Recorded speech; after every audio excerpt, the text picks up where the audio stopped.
Hopefully it'll work. There we go. Now it is working. Interesting stuff happening right now, that is for sure. Yes. Yes, so much in the air, in the atmosphere. Nobody I know is sleeping either. I don't know about you. It's either, No, not very well. 10 hours or 2 hours. And you Yeah. just feel like you can't catch up. Even if you do sleep 10 hours, you still feel tired when you wake up. Yeah, exactly right. Exactly right. So let me just switch this on. I just want to join the chat. Let me get that going. Yes, of Hi, course. everybody. Yeah, there we go. Hi, Bit of a Michelle. Luddite. Hi, Elga. Hi, Helen. Hello, everybody. StreamYard was giving us a hard time this morning. Technology's just on the fritz. You've noticed, like, the last few days, things have been really... I don't know if it's the flares or what's going on, but I just feel like nothing is working like it's supposed to.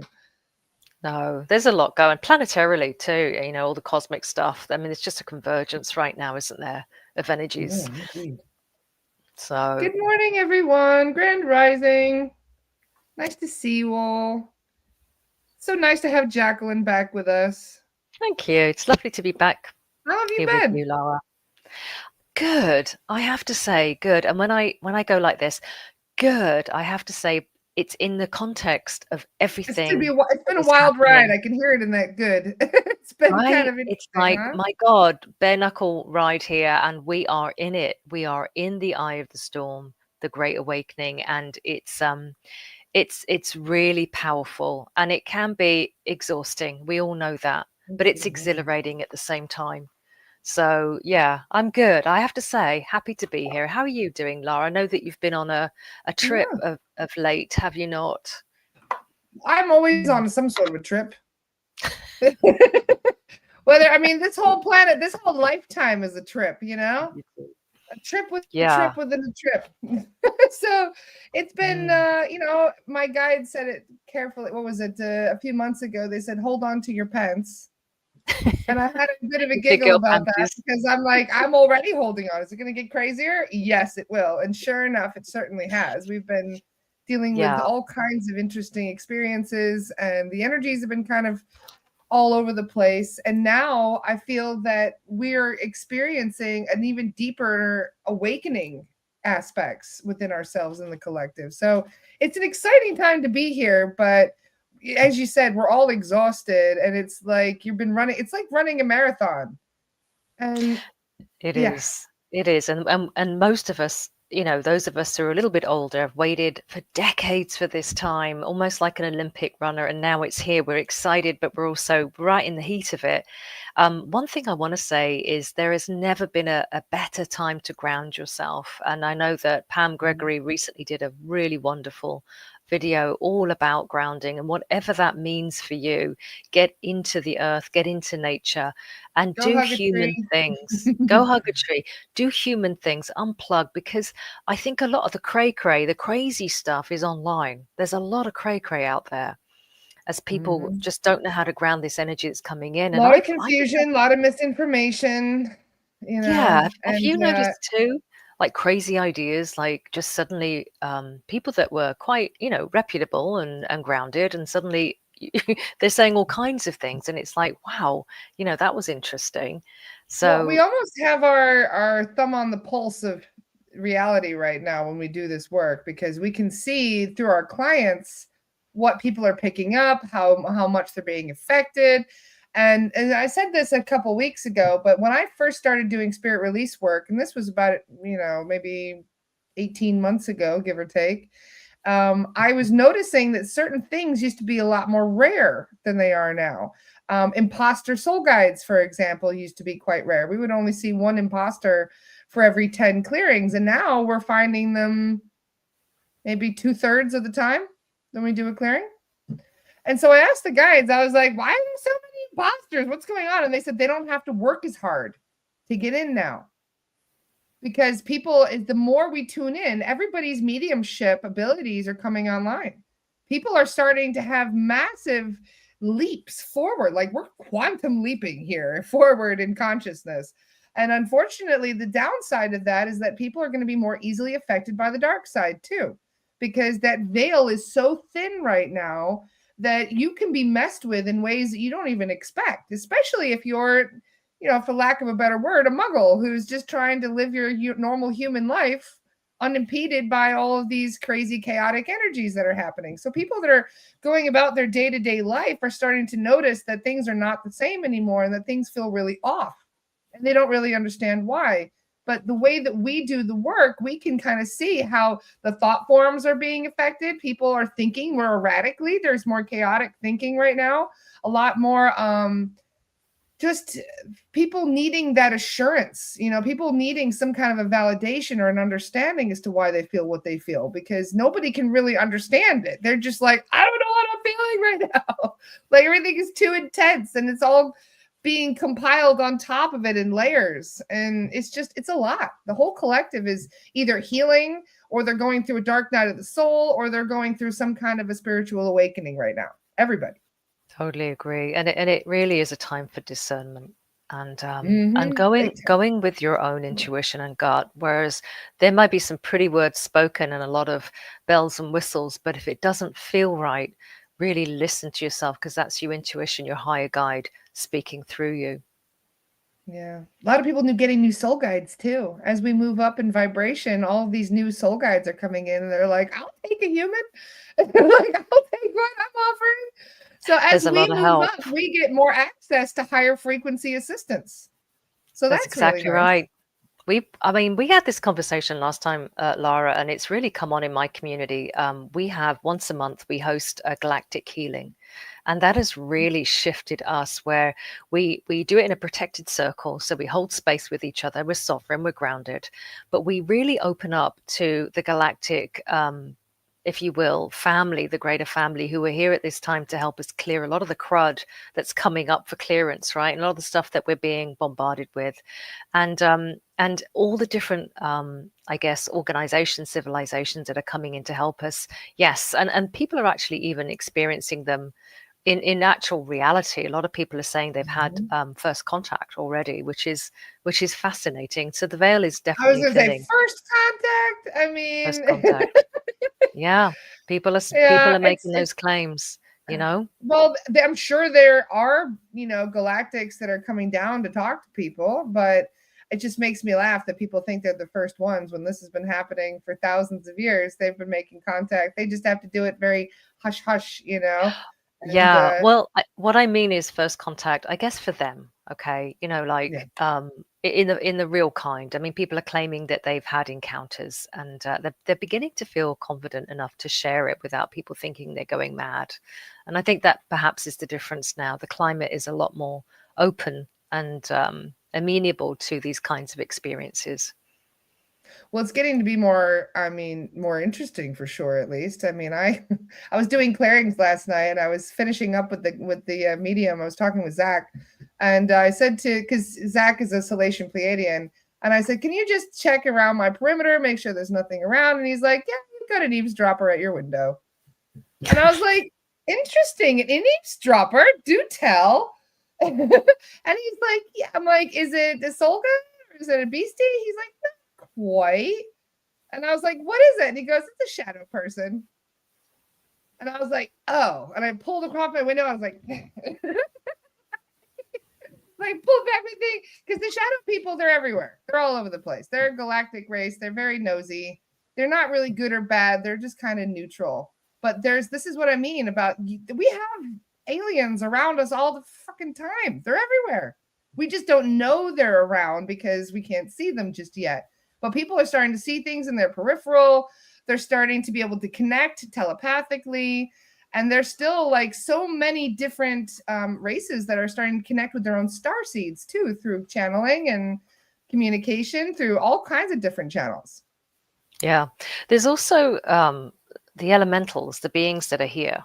And, our own experiences as third dimensional beings. All of this is coming together into one common experience, as above, so below, as within, so without.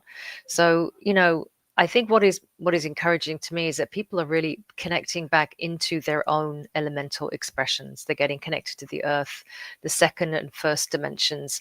If you don't mind indulging me, I want to share a conversation that I recently had, Laura. I wonder if you don't mind, with somebody that talked about the divine feminine. Now, I know you and I share a common interest in the Cathars in the 12th century, that group of people based out of France who really maintained, right, for those that don't know probably, the tradition of the early teachings of Yeshua and Mary Magdalene. So I had the honor of speaking with Dr. Anne Baring, who's in her 90s now and has written so many amazing books. And she shared with us that there was a 700-year prophecy. So when the last Cathar was burnt alive at the stake, he said aloud that we will wait for 700 years until we've healed collectively from this extermination. It's very traumatic for the Cathars. And then we will return. And when we return, right, when we return, we will return with the full gospel of Mary Magdalene, as she was known, Mary of Bethany, the true story. Now that has been released, okay, and that was some big news. And so Anne's written a couple of books. Dream of the Cosmos is a book that's on Amazon, I believe, at the moment. But if anyone looks her up, and I know I shared a link with you, Dr. Anne Baring, check out her work. She's at the end of her life, as she quite readily admits, but she gave us an hour and 45 minutes of her time and said, I'm really happy to come back and talk to as many people as I can about the importance of bringing and anchoring in the sacred feminine, right? It's great that we have all these galactic civilizations and everybody visiting us, but what we really want to do is ground and get connected to the divine masculine, feminine, and the elemental so that we can really bring this energy in a way that is sustainable for us. In terms of our evolution. I would love to have her on the podcast. That sounds like it'd be a fun conversation. I will definitely ask her. I think your audience will love her. I know that. So yeah, tell me about your trip, because I know that some of that touched. You came to France, didn't you? So I did, yes, and I'll be going back again. I've been to France a few times, and I spent quite a bit of time around Rennes-le-Château, which is an area in the southern France. It's very, very beautiful, but it was a stronghold for many different groups of people. I mean, it was a fortified city on top of a hill. And so this city has seen a lot of bloodshed over the years because the Vatican, well, there originally was an Isis temple, and then they raised it to the ground and built a church there for Mary Magdalene. And I came to that area to see that church and to have an experience there. And it was a beautiful, profound experience when I went the first time. So we decided to go back again last year. And so I went with Erin Saniva and a few of my very close friends. And we decided to spend a day at Carcassonne as well, which is a medieval walled city not far from Rennes-le-Château. And so we go to Carcassonne, and this is a medieval city that you can still walk in. It's just as, I mean, it looks very similar to how it looked even in the 12th century. It was quite an impressive city. And so people would travel from all over the world, basically, to come to Carcassonne for different reasons. And the Cathars spent quite a bit of time there. In fact, it was one of their cities. They had cities all over the place.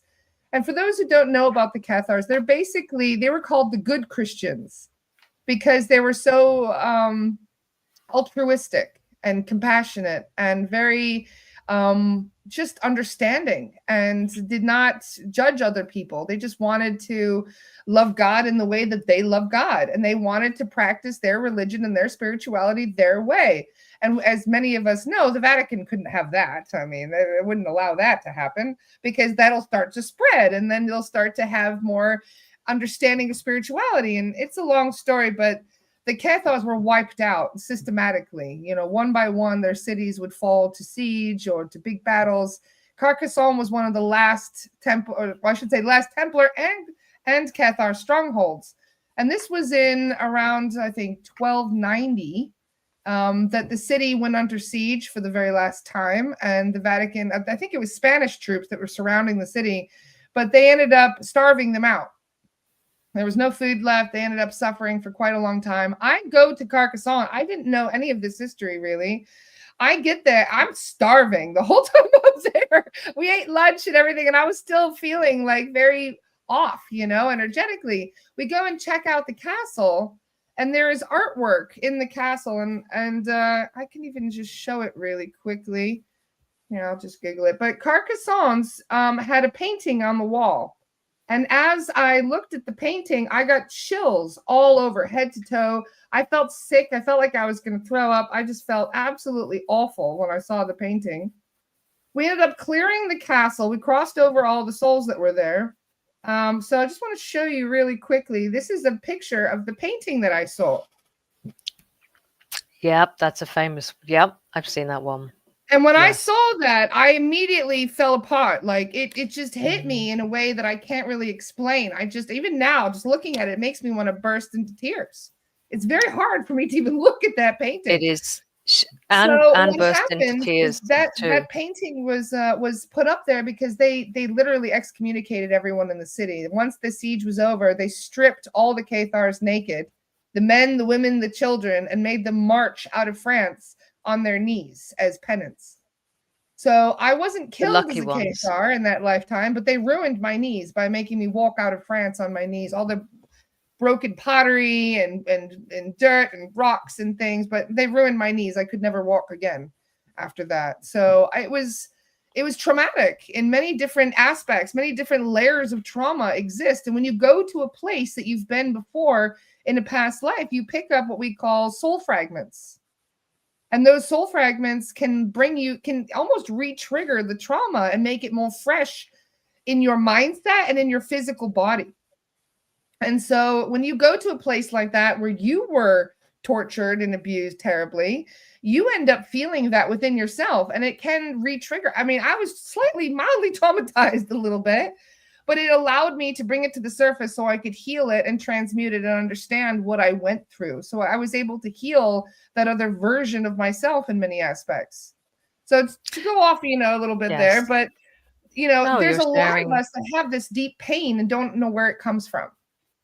You're sharing a first person perspective, and that is poignant. I think the 700-year gap, if you will, between the massacre of 1 million people, by the way, and nobody wanted to go and kill these people. They had a really beautiful reputation. People used to go to the Cathars to heal, to get healed because of their lifestyle. It was very progressive. And so what the Catholic Church, the Pope did, because he basically, they were a threat to him, he hired mercenaries. So the worst soldiers you could possibly get, who thought they were all going to hell because of all the terrible things they had, they were all put together and put against these innocent beings, people. Now, I believe the 700 years is a soul healing, collective soul healing. But what you did is you went back to that holographic signature of that time and you healed the body that was back there. You've come back into wholeness. And that is such a powerful thing, Lara, that you did that. Really, a lot of healing's going to come from this. I do feel that when you heal other versions of yourself, you're healing the collective version of yourself in a way. So it's like your higher self gets to be, you know what I mean? On a much deeper level. Yes. That's why we have these opportunities. That's why we're brought to these places. Indeed, we just feel a connection to it, It's no coincidence that you would end up in a place you've been before. Exactly. So let's ask the question, the big question. If we've all come back, which I believe that most of us resonating with this are former Cathars, what are we here to do? Right? So what did they stand for? Primarily, they stood for the early teachings of Yeshua and Mary. And I'm going to find a way of trying to get this complete gospel to you, Lara, and you can share it with everybody. I don't have it on me right now, but there's a truth that comes out that speaks to the fact that Mary went to a mystery school before she was with Yeshua in his 3 years of pilgrimage in Palestine, in Judea as it was known then. So she was in her own right a great, highly schooled priestess teacher, understood the ancient wisdom that went back thousands of years, possibly to Lemuria and Atlantis. And so the teachings came primarily from her. And because he was a male and he lived in such a male society, and he was a beautiful divine masculine teacher of himself, his own wisdom, he was able to put that into the world. And so for Anne Baring, when she spoke with us, she said, the sacred feminine is coming back out.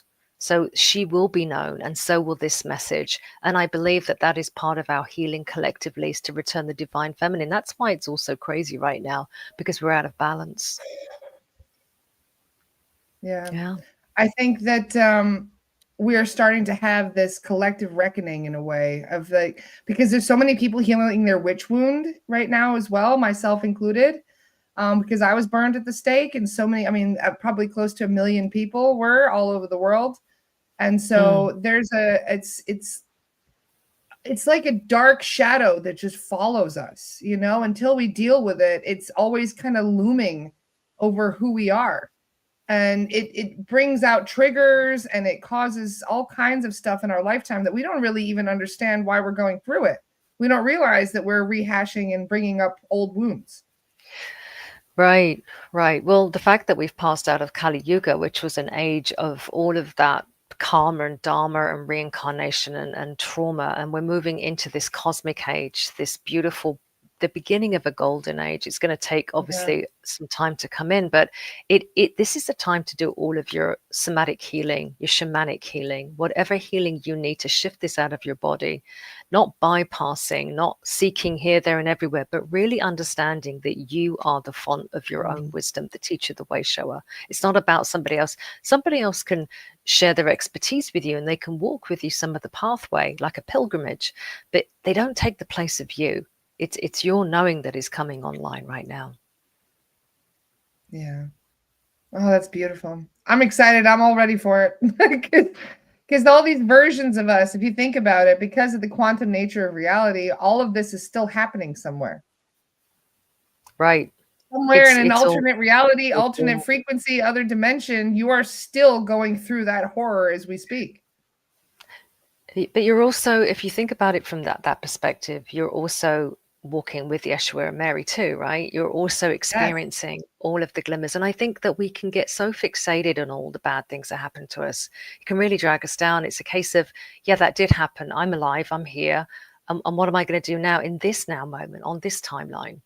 And so the healing work is you're right. You're releasing it for everybody. Somebody made a comment here. It's very interesting about these scenes. It wasn't just Mary of Bethany. It was a whole group of people at that time who were scenes, and these scenes were just from the mystery schools in Alexandria in Egypt, and they took their information, like I said, from the ancient mystery schools of Atlantis, Chaldea, Babylon, and all those places. So it's this lineage that has survived all the pogroms, all the persecution. We still stand, and yet we rise. This is our time. And it is not a time to be tossed around by the anxiety of our age, but to hold like a lighthouse and anchor it in for humanity, because we're needed. That's our job right now. You know, one of my friends went for an Akashic Records reading the other day, and it turns out that she's also a fellow Tegetan, which is really cool. We come from the same starseed lineage. But she asked, you know, what shadow work am I meant to be doing right now, so that way this can be my last life, so I can get out of here afterward. And they said, you don't need to do shadow work. You're done. You've already forgiven everybody. You've already done all the things you need to do. You're just kind of tying up loose ends now. So don't go digging too much into your past, because you're going to be re-traumatizing yourself, bringing out stuff that you don't even need to work on anymore because you've already done it. Right. So interesting perspective on that. That's a very interesting perspective, and what I want to say to that is also this, is that if you look outside of yourself, and not in a bad way, I don't mean for teachers and stuff, but if you look outside of yourself and just look around and say, right, where can I help? Right, some of this doesn't have to be metaphysical. It doesn't have to be all out there. Some of this can be really pragmatic. Can I just help a neighbor? Right, when you do that, you're doing the Cathar work. I mean, this is what they did. They healed people. They fed people. You know, they had great art. They were extraordinary in what they accomplished. Yeah, great comments. We're still trying to accomplish many of those things. I think that it's almost like it's a relay race, you know, where they pass on the baton to the next, and then to the next, and then to the next, and we're carrying this baton of light and knowledge throughout the collective, and holding that light within, you know, this important sacred space of understanding, so that way the collective can understand what it's been through. Yes.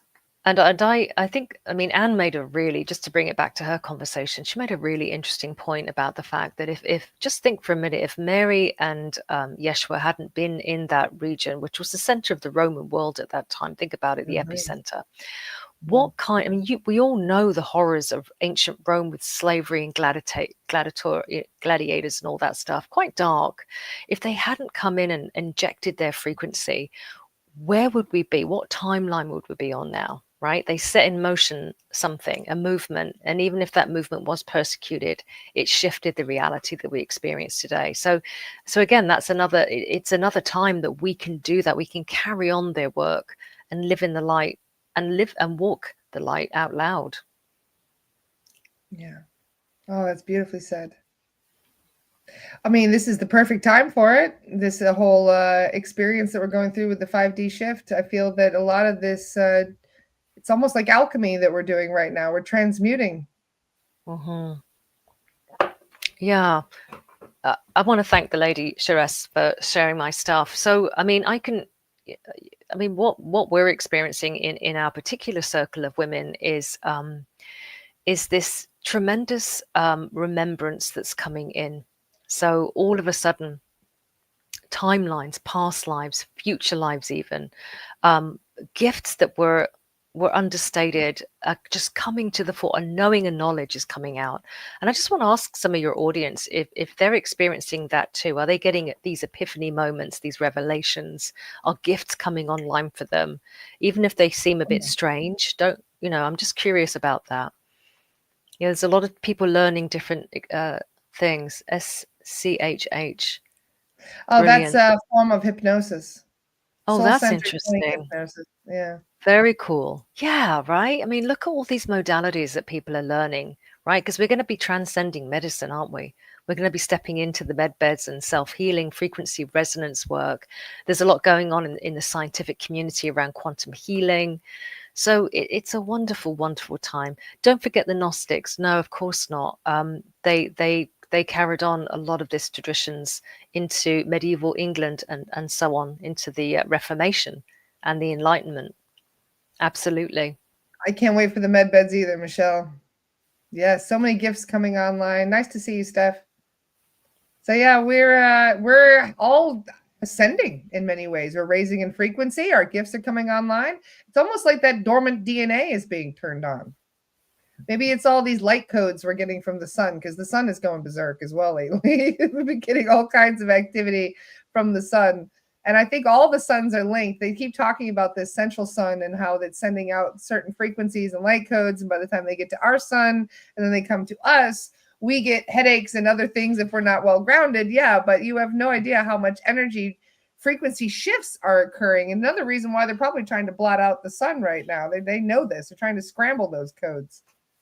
Absolutely. I mean, so you may have heard of Bibhu Dev Misra, the guy who wrote Yuga Shift. It's a really profound book. If you haven't read it, definitely get your hands on it. He's a really interesting. I wouldn't say he's an Indian professional. He's like a scholar of the Vedic scriptures, and he's speaking a lot about what is coming in for this time for us. So that there is this huge leaving of this old epoch, all the dogma, all the teachings, everything else, and now there's all this new stuff coming in. Now he speaks about a black hole, 0 point, the cosmic center. And it pulses. So imagine a pulse from the center of the universe. And that pulse is at this time. And what it's doing is it's sending out codes everywhere on waveforms. And those waveforms go through whatever star you're orbiting. So in our case, the sun. So the sun takes it and then it projects it as a spectrum of photosynthesis light that we then receive on our skin, eyes, and our bodies. And then if we ground that into the earth, it goes through our bodies, we become lightning rods, and then it informs the grid so that the earth herself can have a much more stable ascension and evolutionary experience. So there'll be less climactic earth changes. So yeah, if you can hold this energy, and they're telling us ridiculously to stay out of the sun, aren't they? And they want to spray more stuff up there. They can't stop what's happening. That light that's coming in is destroying satellites, and it makes you wonder why, doesn't it? Because they're low resonant frequency. We had a chuckle about this, Laura and I. Sometimes we share little messages and we're like, yes, here's one for the resistance. We actually are getting harassed by satellites, interestingly enough, because some of my mediums will be disconnected psychically from their guides. And we'll go busting in there thinking there's a beastie in there, like getting in the way of their guides. And we're like, where's the beasties? Like, what's going on here? And then we're finding out that it's a satellite, that they're actually, it's like putting a dome. It's like putting a big dome over the medium. And so the medium it's like knocking on the dome, trying to get out. And they, you know what I mean? Their frequency is completely cut off. So we'll actually have to call in one of the Arcturians or the Andromedans to come and destroy the drone or whatever, the satellite, before the medium can reconnect. So it's crazy. They know, they can tell where the most powerful psychics in the world are. And if they need to, they will feel like they need to kind of cut them off energetically. I don't think they realize, though, that we have the friends in high places that we do. So it doesn't work. There's a greater struggle, isn't there? There's a greater struggle that, I mean, even the Bible talks about a struggle that with the authorities that you can't see. So we know that this is a multidimensional push and shove. Let's just put it delicately, push and shove going on right now in terms of the energy. But what I want to say about the satellites is they're using scalar. So they're using scalar to grid, to literally fill the earth with, surround her with this matrix, this false matrix frequency grid. Yep. That's what was shown to me in a transmission. I know that Lara, you've talked about it, right? And so, you know, that's happening. So what is the sun doing? It is using electromagnetic energy and it's blasting it back, right? And so, and those of us who are, you don't have to be a psychic. Anyone who's just tapped in, especially through the Earth's antennae, you can also punch holes in this lattice, this matrix. All of us have the ability to reverse engineer and push our frequencies back up there. And so I think that we're not disempowered. Yes, the Galactics are helping us. But guys, I mean, just think about it for a minute. It's not easy to incarnate down here. You got front row seats. You got a VIP pass to be a human being. Why aren't all the other billions, trillions of great galactics here? Well, we got in, right? And so they're supporting us. They're our support team. They're not going to do the work for us. We're here to do it. We're living it. So I think we also need to recognize in each other and give ourselves a break. We're humans. It isn't easy being down here and knowing what we know, right? And one of the things I say to you, Lara, all the time, because I'm a bit older than you, I feel like your big sister. Are you taking care of yourself? Because you give so much. You do. All of us are in this. We're giving a lot. Take care of yourselves. Yeah, that's very true. And I've needed, that is a lecture that my guides have given me repeatedly recently, because they're like, you can't pour from an empty cup, Lara. Make sure that you sleep well. Make sure that you're eating well, because sometimes they're eating dinner at like 9:30 at night, you know, and they're like, you know, self-care. So it's one of those things that, yeah, because it's like this quickening that's happening. Like the days don't feel 24 hours anymore. And I feel like we're constantly playing catch up right now. So I am always busy. I don't even watch TV or do any of the things that a lot of normal people do, because I'm always working. And if I'm not working, I'm spending time with my kid. So those are my two main priorities right now, is my work and my kid. And my guides are like, where are you in that mix? And I'm like, shit, you're right. All right, I'll take a sea salt bath tonight. Like, you know, I'm trying here.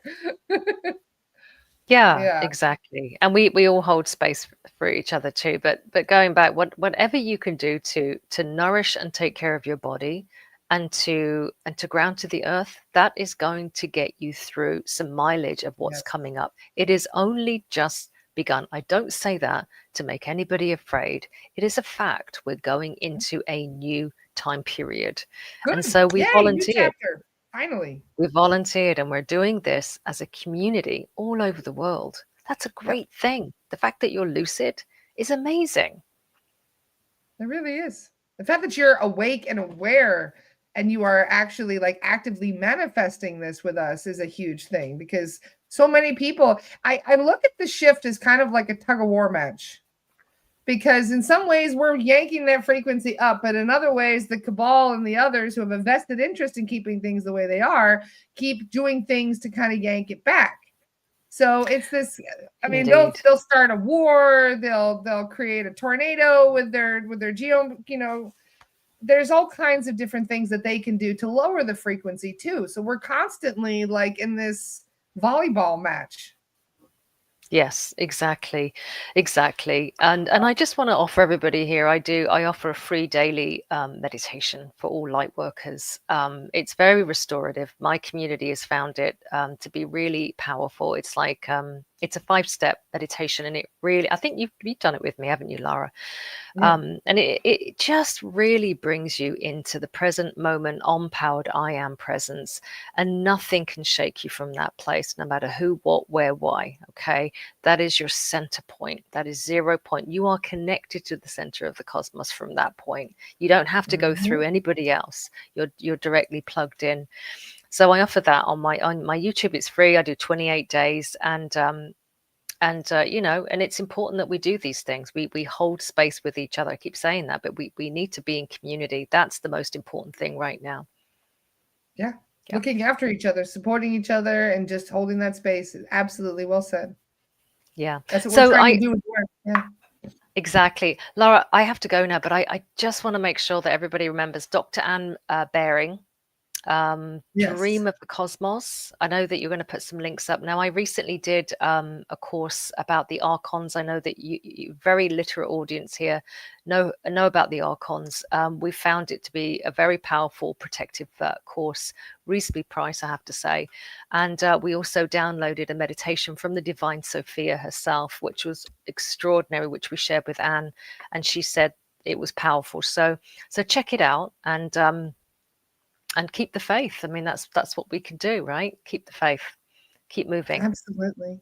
Beautifully said, Jacalyn. Thank you so much for coming with us today. I know it's a bit of a short and you got things to do, but it was really lovely to see you. And lovely to check base as well. Let's delve more into that Archon chat next time you come on, because that is a very absolutely.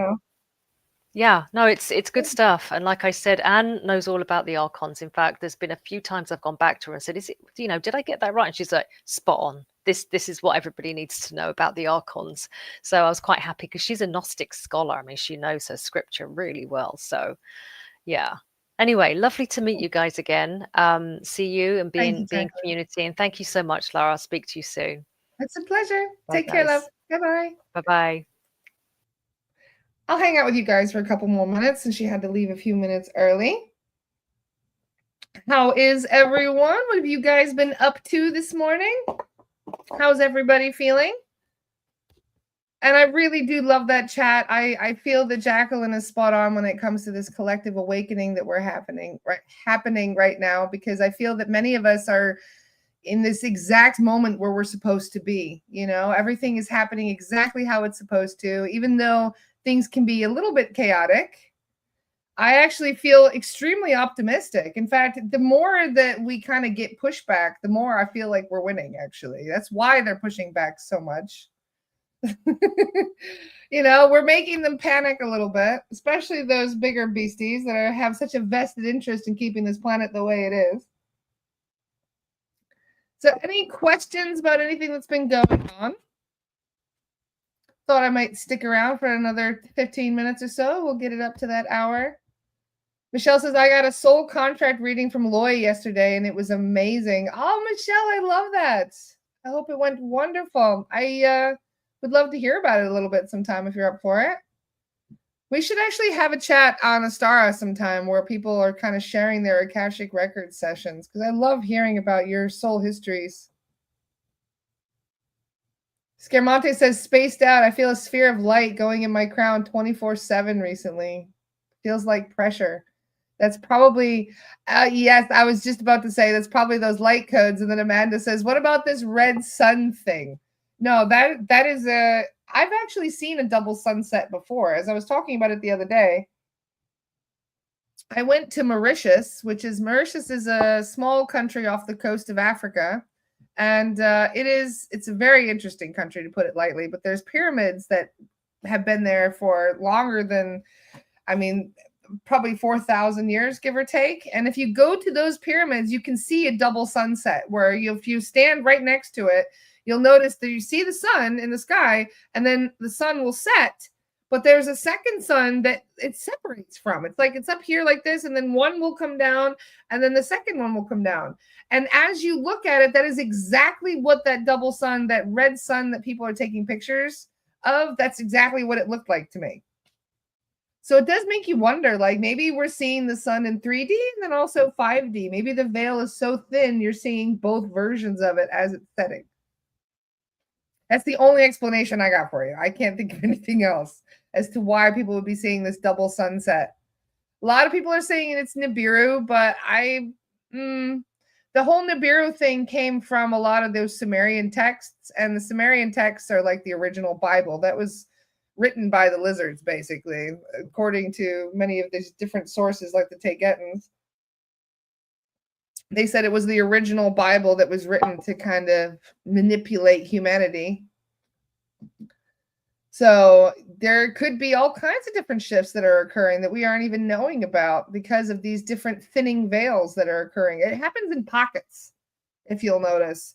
The whole planet isn't going to shift to 5D in overnight. Like, I don't really know about the whole solar flash thing that a lot of people talk about. I do believe that there's going to be pockets of 5D that start to manifest, and those pockets of 5D will start to spread between different, layers. So Leanne says, I thought it was both 3D and 5D sun. Yep, that is exactly what I think. Because that veil is so thin right now, you can see both realities. This is why your peripheral vision, if you don't notice, you're going to start seeing things in your peripheral very easily as well. Michelle says, it looks like a big Andromedan spaceship. There's a couple of those ones out there. So would areas that are already 5D shift higher? I'm not entirely sure. This planet already has a 5D frequency. They're layers. They're like layers of an onion, right? So we've been locked into this low frequency center layer, and we're starting to expand outward. So we're locked into 3D because that is what our brains are basically locked into. The receivers are locked into it. That is the radio station that you are encoded to. You know how you don't want to hear two radio stations at once, right? Because you're going to start getting feedback. You're going to hear two songs playing at once. That is kind of the chaos that we are in right now. Is we're like listening to two songs at once, trying to kind of figure out which song we're trying to listen to. So we're tuning up the frequency. So that means that eventually one song will get quieter and then the other song will get louder, if you know what I mean. So if you think about it between tuning radio stations, that's kind of how it works. Is that it will start to get more and more. And what else is interesting is that through mediumship, I was asking my guides the other day, because I saw how somebody died in a past life, and it was crazy. Because as soon as I started reading about the woman's symptoms, she was talking about how she couldn't even wear her sunglasses because the bridge of her nose hurt so bad. And she went for scans and all these things. And as I asked the guides, like I'm telling the guides what she's going through to see if we can find the root cause. And as I'm reading out the symptoms, I see it clear as day. Like it was like a fist was coming straight from my face. And I screamed. I was like, oh my God, like, holy shit, I could see it clear as day. I knew it was actually a triggered past life resonance. And so I asked the guides, I was like, holy shit, that was clear as day. Like literally I could see in my mind's eye a fist coming at me. It felt like I got punched, but I didn't feel the punch. That is how realistic it was. And I was like, holy shit, is this normal? Like, is this what it's supposed to be like? And they're like, yeah. If your mediumship comes online. And I said, well, how come, sometimes it's that clear and vivid and other times it's not? And they said, well, because of your frequency. And I'm like, interesting. So if my frequency is low, it's like trying to drink out. They explained it's kind of like trying to drink out of a mug that you can't see through. The knowledge, the insight that's coming through, that is the drink that you're coming through. So you're having a sip, but you can't really see what you're sipping. So when you have your frequency high, when you don't have things getting in the way of your, these kind of things getting in the way, that's one of the reasons why they've been telling me to stop. It's like having a glass like this. You can actually see things more clearly. You know what's actually happening. It's like you're increasing your ability to perceive these things. So this is why when you have these high frequencies coming in, you're going to start getting downloads that are going to be really, really intense. And if you get headaches, if you're starting to get eye strain, make sure you spend some time off of your screen. Make sure you go outside and ground yourself. I know it's really hot outside, but if those of you have time to get outside and hug a tree, ground your energy, you're going to feel a lot better, because all of these frequencies that are coming in, it's causing a bit of anxiety for people. In fact, I've had people message me and they think they're under psychic attack because they're getting headaches and all kinds of stuff. And then it was funny, I even did it to myself. Like, I literally thought, oh my God, I'm being attacked, because I felt like this pain at the back of my head. And they're like, it's two things, Lara. And I'm like, oh yeah, like, what is it? And they're like, lack of hydration and you're not grounded. And I was like, oh, okay. I thought it was like a beastie attacking me. They're like, no, you're detoxing from sugar, you're not hydrated, and you're not well grounded. So the energy is kind of chaotic right now. So for those of you who are also feeling kind of exhausted or dealing with headaches, dealing with exhaustion, get outside, ground yourself, get your hands in the dirt. Gaia will take all of that funk from you and you will help to transmute it. So you guys are getting some very intense light codes. Elka says people feel angrier in hot weather. Well, get out to the water and spend some time chilling out. Spend some time in the shade. Do what you can to stay cool, but you still want to be outside as much as possible, especially if you're getting all these wonderful light codes coming in. Just make sure you ground the energies. Otherwise, you're going to continue to have headaches. Cheryl says, I can relate so much of what you have both said. I recently connected to a being. He has guided me to Mount Tiet. Where's that at? He's been working with me on facing fears. That's beautiful, Cheryl. Nice to hear. We're having a lot of new guides coming in for people, if you guys hadn't noticed. We've got a lot, pretty much every, third or fourth clearing that we do, we're saying to the guides, do they need a new soul guide? And they're like, yeah, we'll bring in a new guide.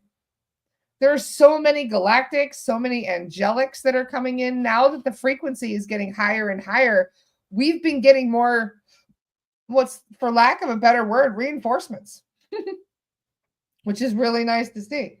So the more reinforcements we get, the higher the frequency goes. So this is why I say, like, even though it may feel like a tug of war battle, we've got more people on our team. We get more people every day. Daniel Jackson says, meet me at the creek. Would love to, Daniel Jackson. Susan spent most of the day outside working in the garden and grounding. See, you'll feel much better when you get outside. I connected with 2 of my guides this morning that I don't normally connect with. Ooh, were these your Solation guides, Kara? Very cool. How exciting. How do we know if we get a new guide? Will we get a new guide when joining SRT training? Most of you will, yes. If you are going to be doing spirit release work, you're probably going to get a new guide. Yep. You might get a new gatekeeper for protection, and you probably will get a new guide for doing the clearings itself.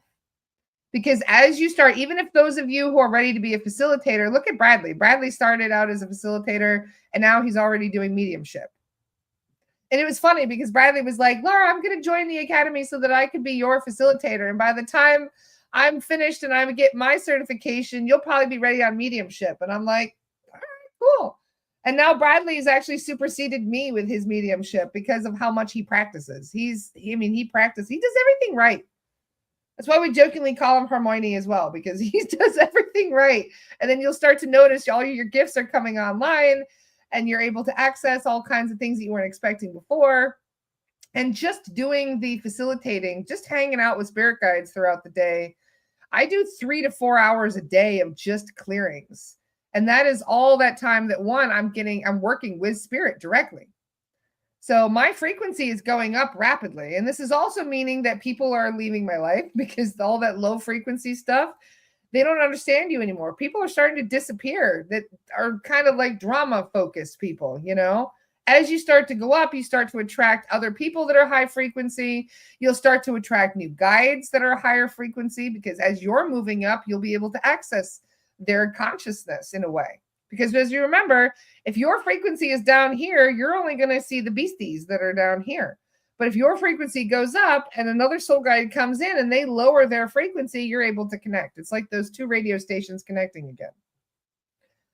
Triana had a good question. Does everyone have a gatekeeper? Yes, they do. Everybody has. A gatekeeper is essentially like a guardian angel. They're there to protect you. They are there to kind of, in a way, shield you. Some of them are less formidable than others. So if you feel that you are not being protected enough, It could be that you're not even giving your gatekeeper consent because they're not allowed to help if you don't ask. So every day that you sit down to meditate, you should be calling in your gatekeeper. You should be calling in your, probably I would say your companion soul guide, because everybody has one of those. Charlie is my companion soul guide. He's always around, aren't you, Charlie? But you do end up having a whole bunch of different guides that will come in, and some of them will even, you'll have more. You might even have a whole team of guides. Can gatekeepers look like the Witcher? Yes, when you're very lucky, they can. You've won the gatekeeper lottery if he looks like the Witcher. I'm just saying, Olga. My guide looks like a scary, tall, well, actually, I have two gatekeepers. I have a giant, a blue-eyed giant, and then I also have Fergus. Right, Fergus? Fergus is my other gatekeeper. He's great. I call in Fergus every day. I say, Fergus, can you please come and protect me and make sure that nothing is going to get my ass when I'm not looking? He watches my six, as they say. But if you don't ask, then you don't get. You have to ask your guides for protection. Scarmonte says, I wonder who my gatekeeper is. They are usually the strong, silent type. They don't even usually, they don't even care if you don't know who they are. They're just like, I'm just doing my job here. Annika says, RE new soul guides doing SRT. This explains why when I was doing clearings tonight, when I was cleaning tonight, I was being guided with the clearest visual and instructions of what to do, like I've never experienced before. Well, there you go. You're going to have a lot more connection to your guides the more you practice. So for those of you who are going to be doing this work, you probably already have a new guide that's already in training. Kat says, I love Fergus. Me too. We all love you, Fergus. Leanne says, my gatekeeper is a whale. Now that is really cool. So for those of you who don't know, whales are, the cetaceans in general are a galactic race. And that is one of the highest vibrational beings that you could have protecting you. They're from Sirius B. You're so blessed, Leanne, to have that. And in fact, I would ask for healing. They are the best healers. In fact, if the Salacians want to do healing, the Salacians, they're not really much for healers. So they call in either one of the Andromedans or one of the Arcturians, or they'll call in one of the cetacean races to come in and do healing. So very cool, though, about your clearing, Annika. I think that honestly, most of you are going to be getting upgraded guides as we kind of ascend higher anyway. For those of you who are doing any form of healing work, any type of clearing work, any type of grid work, here's looking at you, Kat. There's probably a lot of students that we could have just to teach how to do grid work. Because a lot of you, if you're interested in learning grid work, you'll get a guide that is good at grid work. So if there is this particular interest that you have, something that you're kind of focused on, there's a reason for that. There is probably a guide that has the same interest and focus. Kara says, Zach brought in a whale for me to do healings with. See, there you go. Chills all over. His energy is very big. I can feel him swimming around me. Oh, that is so cool, Leanne. I love that. Alma says, what is grid work? Grid work is when we are able to kind of, well, everything that exists in a grid. There's frequencies that exist. They travel along these grid lines. A lot of you know them as ley lines, and there's also nodes where the ley lines intersect. But there's probably other grids on top of that. There's all kinds of layers that exist. It looks like Google Maps when you have all the boxes ticked. So Kat said, I would love to teach about grid work coming later this year. I would love to do that with you, Kat. Kat and I actually are kind of hoping someday to have like this thing where we just travel around the world doing grid work. Because grid work is very important, because everything that is on that ley line is affected by the work you do, especially if you go to one of those nodes where the ley lines intersect. This is what we did a lot in France, and we're going to continue to do quite a bit of that work in France this year. But if you do grid work, then you kind of realign the energy frequencies, and you're helping to clear out those low resonant areas where we're trying, because those low resonant areas, those low vibe places, that is what is kind of holding down the shift. So with every single clearing we do, especially in regards to property clearings, we're like ticking it a little further in frequency in our favor. That is the importance of doing this work. And if you do things on a grid, then it's creating ripple effects in ways that, I mean, massive, massive ripple effects. In fact, in certain areas, if you were to grid in one area, everybody that comes into that area gets that changed frequency. And then it starts to disseminate to all the other nodes and other ley lines around that area. So yeah, it's pretty intense, this work, because you get all kinds of stuff coming through. You're clearing out all of the shit in that whole area. How do you know if you live on a ley line? Depends on how close your 5G tower is. They tend to know where they are, and that's why they're mapping out the ley lines with these 5G towers. They're trying to lower the frequency with those 5G towers. So they tend to know where they are, and they'll put them right on the damn ley line and then in the node itself. So that's why Kat and I come in, right, Kat? And then we transmute those codes into higher frequency codes. Yes, using your heart, voice, internal song, connecting to your Merkaba, we can connect to the grids, dragon lines, etc., and help them heal and heal us. Beautifully said, Erin. Nice to see you, by the way, sister. Love you. I am here for Gaia. I have a very deep connection to her and all the creatures on Earth. They are beautiful beings. I'm sure you do, Leanne. You probably have a heart as big as your whales. I want to get on that spiritual grid bus. Yes, we're going to be doing a lot of grid work in the future. I can tell. That's honestly my biggest passion right now. Because don't get me wrong, I love doing clearings, but you know, when you can clear 300 people or cross over 1,000 earthbounds in 30 minutes worth of doing grid work, I mean, you know, it's almost like I prefer my students to handle the one-on-one cases so we can tackle the big shit. Right, Kat?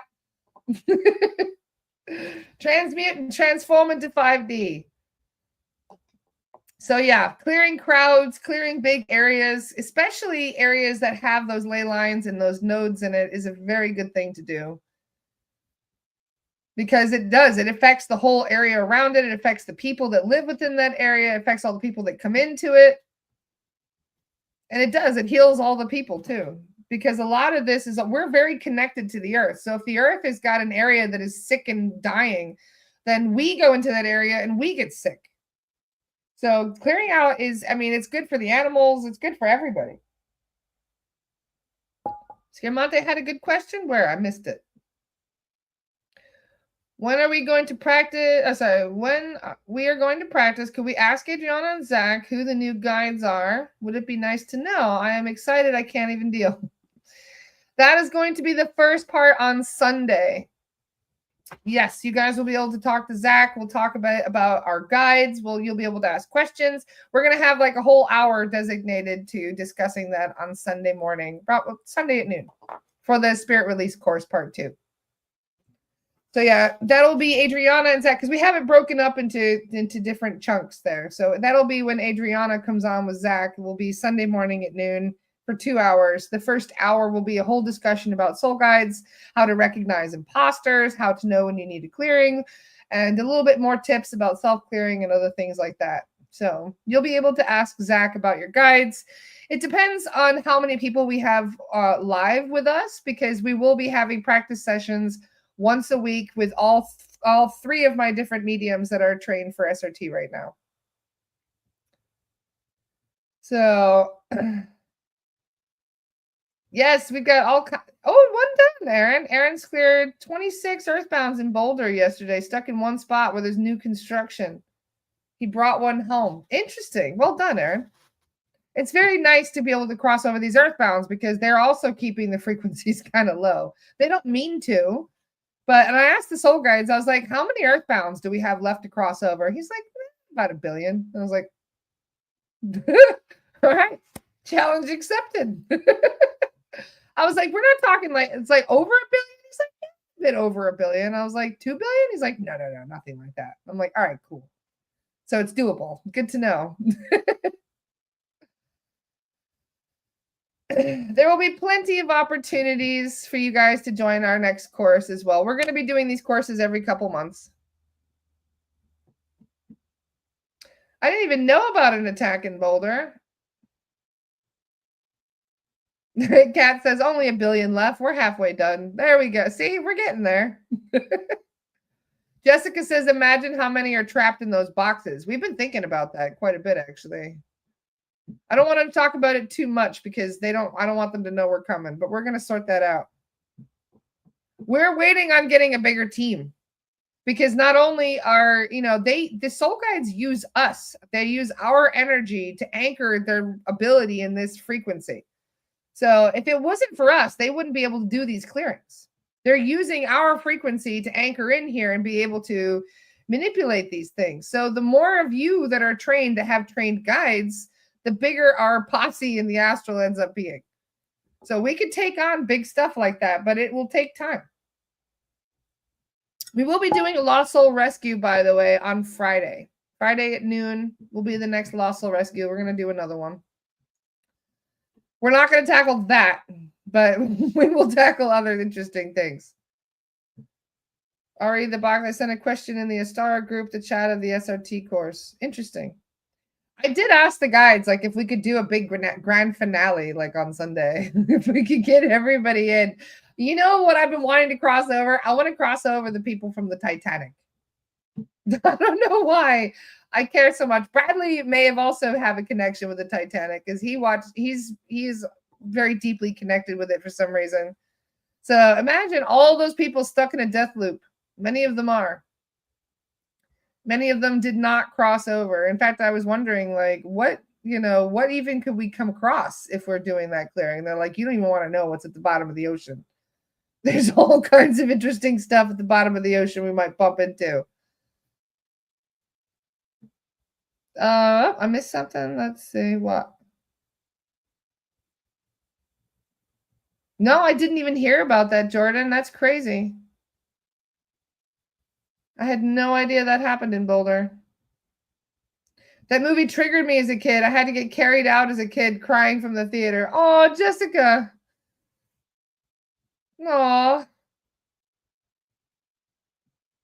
Elaine says, I love the practice, but not ready for being on Facebook. Yeah. A lot of us get spook vibes from the ocean for sure.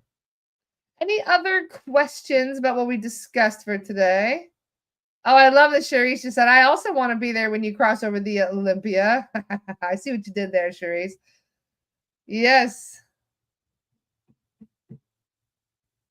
They're not crossed over. I mean, maybe some of them are, but yeah, we did have a preliminary peek at the Titanic to see if those people had actually crossed over to the light, and many of them are stuck in death loops, unfortunately. I'm sure some of them have crossed, but yeah, there's a lot. This is normal, though. I mean, I want to clear Gettysburg. Gettysburg is 20 minutes down the road from me. And not only that, but there's another one that happened. I was at Antietam. I'm trying to think of the name. There's another battle not far from here in Maryland where there were 25,000 people that were killed in like 12 hours. So there's just 2 battlefields, not even an hour from my house, and both of them have about 50,000 earthbounds that need to be crossed over. So that'll be another one. Amber says, what is a death loop? A death loop is a matrix glitch. We find a lot of people that die a very traumatic, very shocking death, people that burned alive, died in an accident of some kind, somebody who drowned, those sort of things. They get stuck in a death loop where they re-experience their death over and over and over again, like a mini version of Groundhog Day. And they do that sometimes even thousands of times until somebody comes in and gets them out of that glitch. They can't free themselves from the glitch. You have to free someone from that. So that is not a normal thing. It's not supposed to happen that way. So it's actually a side effect of the 3D matrix. So once the 3D matrix, ends up old news and we finally moved into 5D, all of those earthbounds that are stuck in those death loops will end up crossing over anyway. But the reason we care so much is that they're holding down the frequency. So if we can clear them, the faster we do these clearings, the faster the shift will approach. Because as I said, it's like a tug of war match. We could have already been in 5D frequency by now if the cabal wasn't doing their bullshit with all the war and all the suffering and creating all this chaos that it does. So it's like every time we yank that, make closer towards 5D, they yank it back by doing something fucking asshole-ish, or they kill a bunch of people or do something awful.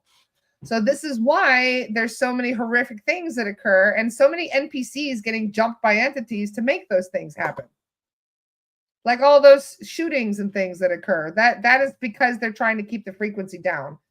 Just one shooting like that, one mass shooting, one mass killing like that will end up dropping the whole frequency of the state that happens around it. Even the whole country. It could affect the entire country. Think of how much the 9/11 affected people, affected the entire planet. If that didn't happen, we would probably already be in 5D, because all of the war that ensued after that was also lowering the frequency. So it's just a big mess. They want to do everything they possibly can to wreck it by doing horrible shit. But even if they do, we're still, we're still doing clearings. We're still helping to heal. We're still combating that with high frequency activity. Kat says, this is why you need to stand tall and strong in your sovereignty, and your light counteracts much more than you realize. Yep.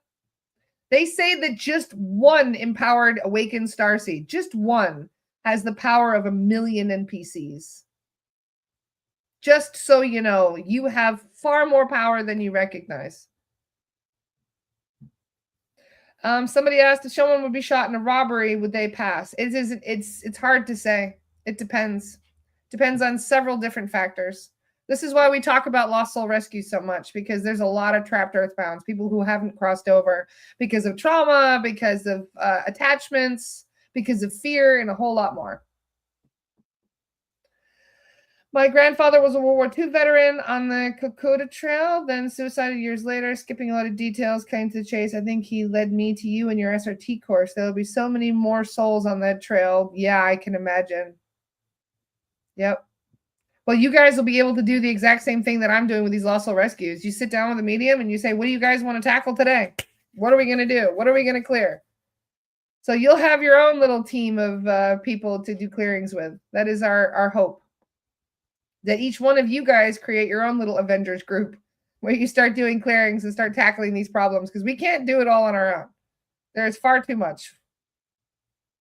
Was there a deeper meaning for the Civil War, like Wisfado mentioned the hidden reason for Vietnam? Yeah, they want to test out weapons. They want to kill people and lower the frequency. They want to, there's a whole lot of stuff in Vietnam too that I'm sure they stole. Look at Afghanistan and Iraq. I mean, there was so much hidden knowledge and artifacts. And I mean, they even raided bunkers while they were there. There were underground ET bunkers all over the place that they wrecked, that they infiltrated. So there's all kinds. I know there's so many people that are wondering about loved ones, that have certain curiosities about people that they know or people that have died in their state. And that is why we have such a very big list for Lost Soul Rescue. But as I said, more of you will be able to do this work on your own. We'll be able to do all these crossings. There's people that we look for that haven't crossed over. Like, I'm a big history buff. And just the other day, as you guys might have watched on Friday, we had this Lost Soul Rescue where we did a clearing on a school in Ireland. And the school in Ireland was run by this really lovely lady. Her name was Louisa Connolly. She was very young when she married the richest man in Ireland, but she was very she was just very much a loving person. And she would give a lot of money to charities, especially after her husband died. She spent all his money on charity when he died. And she created a school, and it was a beautiful school at first. It was nice because she actually ended up just educating people regardless of their background or their religion. She wanted people to come together under one roof and to heal some of that Protestant Catholic nightmare that was happening in Ireland. Well, we tuned in and we did that clearing for her. We helped all the children cross over. Lady Louisa was already crossed over, but she came to help the children cross because they're, unfortunately, you know what happens. Somebody creates something beautiful with a beautiful message and a purpose behind it. And then as soon as that person dies, other people come in and they kind of hack that original purpose and change it. Well, this is what happened. There was a lot of abuse that happened after Louisa's passing. And so many of those poor children suffered quite a bit. So when we crossed them over, Lady Louisa came in and she helped them cross over. All of these poor children, some of them were there 300 to 500 years waiting to be crossed. But what was interesting is I kept fixating on Lady Louisa. Like I couldn't stop thinking about her. I'd be doing dishes or cleaning my house, and she's constantly, I'm like in my head. So I was wondering what was going on.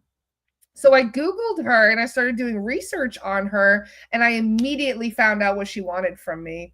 She had a nephew that was an American revolutionary and an Irish revolutionary. He went to America, fought with the British for a while, learned quite a bit about the revolution, and became friends with Thomas Paine. Very interesting guy. Went to Ireland, was part of the Irish uprising. I think it was in 1798. And then he was captured by the English and executed in the Dublin prison. And he did not cross over. That was her favorite nephew. She just adored her nephew. And then as soon as I saw his name, head to toe goosebumps, like ooh, freezing cold. And I'm like, all right, there's something going on here. So sure enough, we check, and he was not crossed over. He was still in the prison. Lady Louisa waited 300 years for her favorite nephew to cross over. So, I mean, things like this, you're going to start to notice the universe is leaving little breadcrumbs. And once you start following this sort of thing, you're going to start noticing that you're being called to certain areas, certain aspects, certain things will start calling your attention. And I feel like that is of the universe kind of being like, hey, you're in a position to do something about this. So when we tuned into his energy, he was not crossed over. He was still with his cellmate. And there was a bunch of other Earthbounds that were with him in the Dublin prison. We didn't end up clearing the whole prison. We just cleared his one cell. But we ended up crossing over like 4 Earthbounds there. And it was so profound. Like it was really beautiful. And I could tell that Lady Louisa was really happy because she stopped bothering me after that. I finally was able to forget about it. As soon as he was crossed over, it was like, all right, done. Whoop, moving on. So you'll notice it's like the universe is leaving little breadcrumbs that are for you to follow. And so what Nathalie just said, I spend my time researching history. Thanks. That kind of works too. So this is exactly why I'm like, some of you might be interested more in doing clearings for locations and grid work. Some people might be more delved into history and trying to kind of heal some of the stuff from history. As I mentioned before, we found out that Marie Antoinette was not crossed over. Neither was Anne Boleyn. So it's actually really fun to be able to kind of connect and play around with it and get to know certain historical, people through these things. So anyway, it's just a little bit of a rant about Earthbounds, but there's so many of them out there. And just doing spirit release helping Earthbounds could be your whole vocation. Just helping animals, because animals have just as many attachments as we do. So there's going to be all kinds of new and exciting things for this work to develop in new ways that we haven't thought of before. So you're new to spirit release, you want to know more, I highly recommend looking up Dr. Terrence Palmer. Dr. Terrence Palmer, I'll put his YouTube up for you. There's a couple people on YouTube that are asking about it. So spirit release is the name of the work that we do. And I'm just going to share Dr. Terrence Palmer's YouTube because he's got tons of college lectures up there. So for those of you who are new to my page and have no idea what I'm talking about, this is a very deep rabbit hole for you guys to fall down into, just FYI. So Dr. Terrence Palmer is my mentor that I originally learned all these things from. One of them anyway. Charisma says, wait, did anyone cross over Marie Antoinette? Yes, we crossed over. That was Kat and Carolyn and I.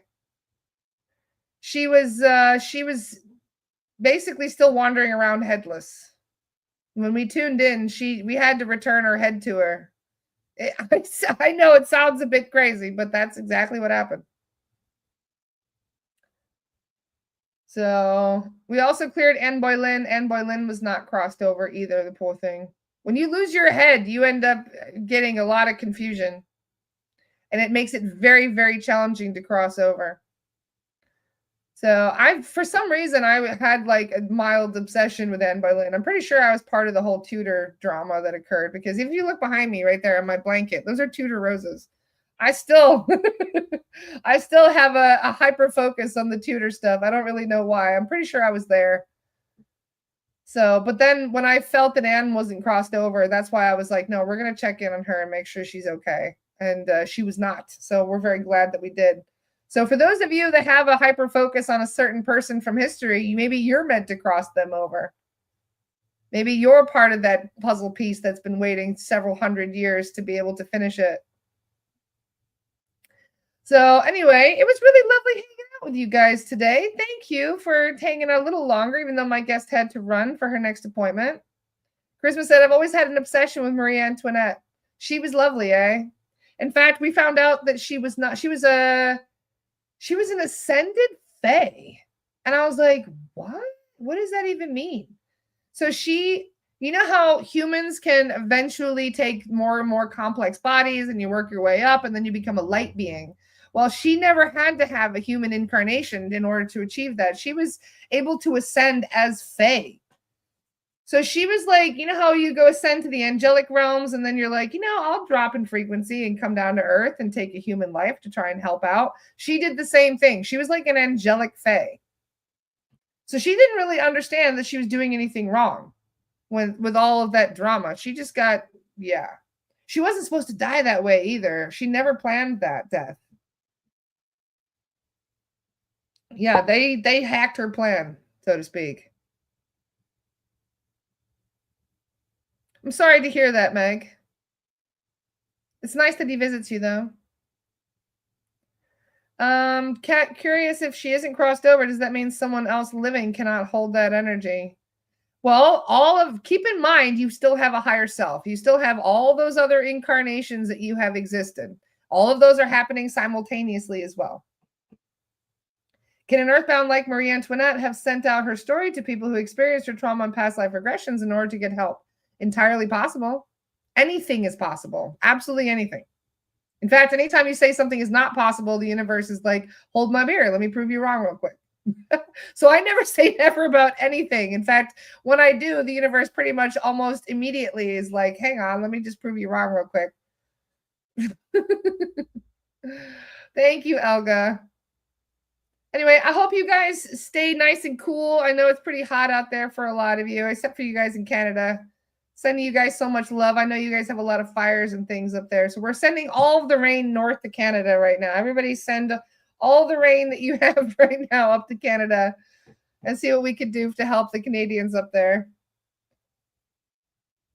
Make sure that you're keeping the vibes high. Make sure that you're, doing your grounding.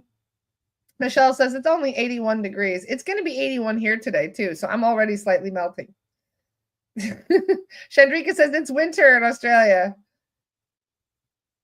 In an OBE, can someone take over your physical body while you're out of it? No, it cannot. Nope. They can attach to you or follow you home during an OBE, which is why we say you use psychic protection. But no, they can't steal your body. Doesn't work that way. In order to body snatch somebody, it takes a long time. They have to. In fact, we found somebody recently that was on the verge of being body snatched. They had implants in every single one of their fingers. Not saying who it was. Some of you who watched my Monday Star Chat know who it was. But yeah, their fingers had implants in each one. They had a whole bunch of implants at the back of their spinal column. It took over a year for them to get those implants in there to be able to body snatch that person. So it doesn't happen overnight. What is your YouTube? It is the exact same name as this one. Exact same name, Astral Laura. It's great to see you, Ray. Have a good day. Any other questions? I was going to say it doesn't have to be an OBE, but it does take a very long time for somebody to have to go through that experience. So no, it's not something that'll happen while you're out of your body for the night. In fact, you've got your silver cord that kind of protects your body and shields it. So just visualize protection around yourself before bed and you're perfectly fine. All right. Well, it's nice seeing you guys today. Who's on the podcast for tomorrow? Let's see. I don't even remember because this is what my days are like these days. Who's on? Oh, nice. We have Marie Fleming Grant tomorrow. Marie is a wonderful healer and hypnotist. That'll be a great conversation. Is your Astara YouTube channel? So Astara is our community that we have. It's our sacred space, astaracommunity.com. It's our online school. So that is the website, staracommunity.com. It's an online academy that we're running. We run all of our training through there. And there's also chat forums. There's tons of videos and lectures and all kinds of really interesting stuff on there, including all the lost soul rescues you've ever done are also up there. So there's tons and tons of goodies. If you've enjoyed the podcast today, you'll enjoy what we have up on there. Lots of educational stuff in there, especially in regards to entities and earthbounds, etc. Olga says, Laura, can you connect all the Aussies on Astara? Yeah, we can create an Aussie group. Absolutely. We also are planning a day for the Aussies for practice sessions as well. We're going to be doing practice night sessions with Kat. Kat has offered to do night sessions for training and practice. So that way you guys can tune in the mornings. It'll probably be at like 8 in the morning, I believe, for you guys. Because we're going to do... because we're going to do them at 8 o'clock at night Eastern time. So it's about a 12-hour time difference. Will we be able to see the other SRT participants on Zoom? So you guys will not be practicing. You are going to be just watching. None of you are going to be doing a clearing on Saturday or Sunday. You're going to be just observing. You're going to be watching us do the work. For those of you who want ready to practice, we will have 3 practice sessions a week for the next 4 weeks. So there will be 3 opportunities a week. One will probably be on like Tuesday at noon. Another will probably be on like Thursdays at 8 p.m., maybe even Fridays at 8 p.m. And then on Sunday at 6:30 p.m. East. These are all Eastern time zones. So we're going to have the night one for you guys in Australia because I know a lot of you want to get practice in as well. So those will be when you guys do those actual sessions where you're going to start doing things on your own is during the practice sessions. Well, I wouldn't say on your own. We're going to be doing it as a group, and then we'll be starting to put you guys into groups as well so that way you can practice with some of the other mediums. So it'll give you guys an opportunity to practice, but it'll also give the mediums an opportunity to practice because that's the big thing. So all of you will be certified as facilitators once you pass the facilitator part. And then if you are ready, then we can test you as well just to see if you do a clearing properly. And if you do, then you are going to be certified as a medium. It's very easy. Where will we watch these sessions? You'll get tons of info. Your guys will see it all in the Astara forum after training. That'll be where the Zoom links go up. Everything will be going up in Astara. So you guys will have to be members of Astara. We'll give you a membership. If you aren't a member already, then you can just get one for joining up for that one forum because there's going to be student forums where all of this information, all the recordings of the practice session. So if you weren't able to show up live to the practice session, you'll still be able to watch the recordings of all those. So there'll be at least 12 practice sessions and a bunch of lost soul rescues for you guys to, get involved in. So all of this is on astaracommunity.com. We'll have all of that information up there. Cool. All right. Any other questions? We'll settle it over Messenger. Feel free to message me or email me. It was wonderful hanging out with you guys. Love you all. I will see you guys tomorrow. See you guys soon. Bye.